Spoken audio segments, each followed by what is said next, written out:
Hi guys, मेरा नाम है राकेश सैनी। दोस्तों, आज की वीडियो हम लेकर आए हैं बायोलॉजी के 12 क्वेश्चन जो एग्जाम की दृष्टि से काफ़ी इम्पोर्टेंस रहते हैं। चलो स्टार्ट करते हैं वीडियो को। पहला है, खून की कमी किसकी कमी के कारण होता है? तो ये होता है लोहा। फ्रेंड्स, क्या होता है, अगर यदि मनुष्य के शरीर में यदि खून की कमी हो जाती है,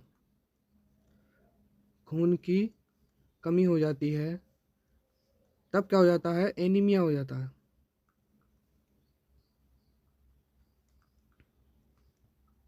एनीमिया रोग हो जाता है। मनुष्य का शरीर में हीमोग्लोबिन होता है।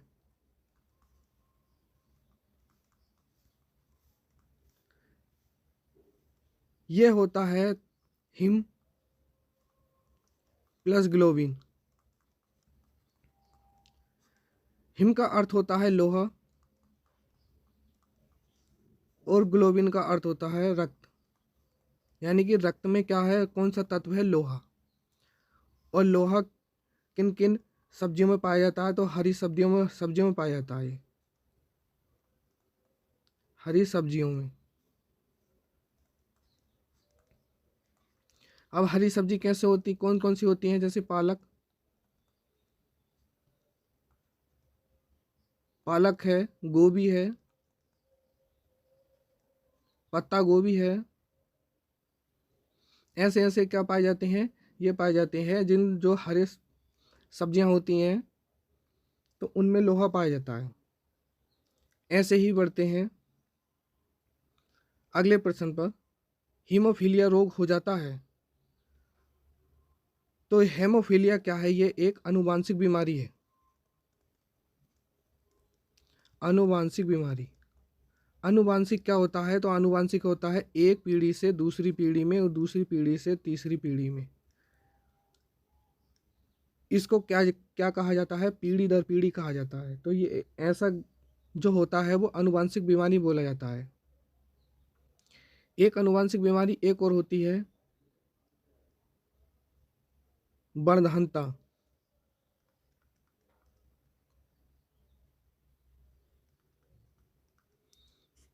वर्धनता, इसको इंग्लिश में बोलते हैं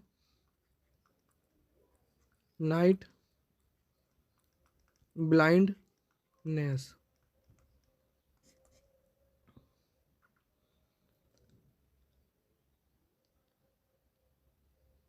अब बढ़ते हैं, इसको और समझ लेते हैं। आनुवांशिक के जनक किसे कहा जाता है?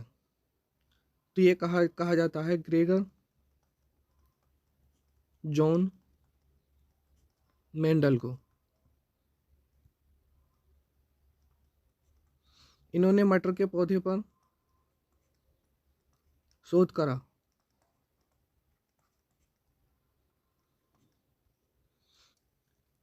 मसूड़ों से खून आना संबंधित है। तो स्कर्वी रोग। मसूड़ों में यदि मनुष्य के शरीर में विटामिन सी की कमी हो जाती है, विटामिन सी की कमी हो जाती है, तो क्या हो जाता है? स्कर्वी रोग हो जाता है। और स्कर्वी रोग से क्या होता है? दांतों से दांतों से खून आना स्टार्ट हो जाएगा। खून आना शुरू हो जाएगा। उसको कहा जाता है स्कर्वी रोग। ओमेगा 3 वसा अम्ल का सबसे अच्छा स्रोत है। तो यह है सार्डिन। वसा की बात करें तो जल में और वसा में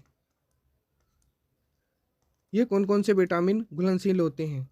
तो जल में B, C होते हैं और बाकी वसा में होते हैं A, D, K, E।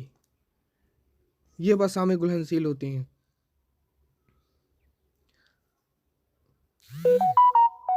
अब बढ़ते हैं आगे। मनुष्य के शरीर की सबसे छोटी मांसपेशियां होती है। तो ये होती है स्टेपीज। और स्टेपीज कहाँ होती है? ये होती है कान में। कान में कान की बात करें तो कान में, एक कान में 3 होती हैं और दूसरे कान में 3 होती हैं, तो टोटल मिला के कितनी हड्डियाँ होती हैं? 6 होती हैं कान में। और चेहरे की बात करें तो चेहरे में होती हैं 14 हड्डियाँ। कितने होती हैं? 14 हड्डियाँ होती हैं। और सबसे बड़ी की बात करें और सबसे मजबूत की, सबसे मजबूत हड्डी, तो सबसे मजबूत हड्डी होती है जांघ की। जांघ की, और जांघ की कौन सी हड्डी होती है? इसको बोलते हैं फीमर। ये सबसे मजबूत हड्डी होती है।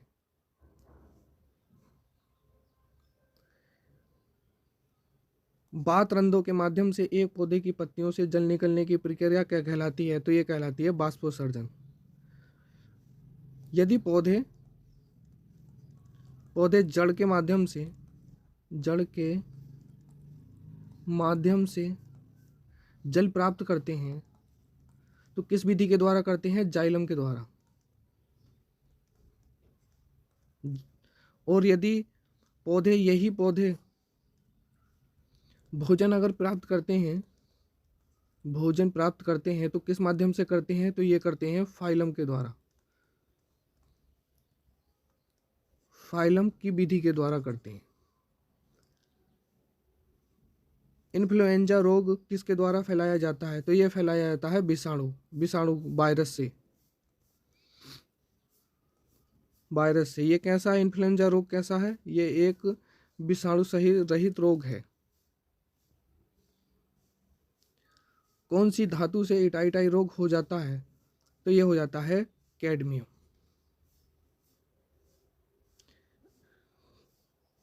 यह एग्जाम में काफ़ी बार पूछा गया है कि इटाइटाई रोग किससे हो जाता है? तो किससे हो जाता है? कैडमियम से हो जाता है। बीसीजी प्रतिरक्षण होता है तो ये होता है टीबी। यदि बीसीसी अगर मान लो किसी शरीर में हो जाता है तो उसमें किसके लक्षण हैं? तो टीबी के लक्षण हैं। तो किसका टीका लगाया जाता है? बीसीजी का। ये क्वेश्चन पूछ लेता है कि शिशु में बीसीजी का टीका कब लगता है? तो जन्म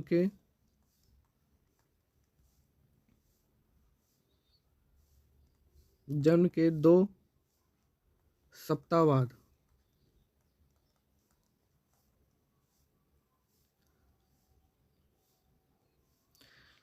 जॉन साल्क ने किस रोग के लिए वैक्सीन का आविष्कार किया गया था? तो ये जॉन साल्क ने पोलियो को इसकी वैक्सीन बनाई थी। और भारत में पोलियो को जड़ से खत्म करने की बात का लक्ष्य रखा गया है 2030 तक। बढ़ते हैं। रक्त में शर्करा का स्तर किस बीमारी में बढ़ जाता है? तो मधुमेह में। यदि शरीर में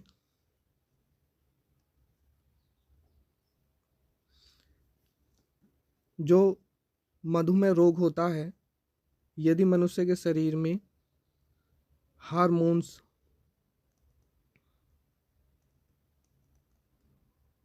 हार्मोन्स होता है इंसुलिन,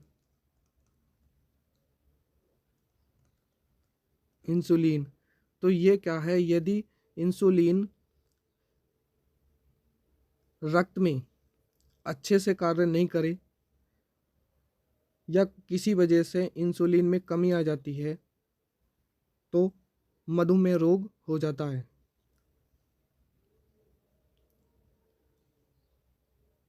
ऐसे ही वक्र में मूत्र की मात्रा का संतुलन किस हार्मोन्स द्वारा किया जाता है? तो ये किया जाता है ADH। तो दोस्तों आज की वीडियो कैसी रही हमें कमेंट बॉक्स में अवश्य जवाब दें। धन्यवाद।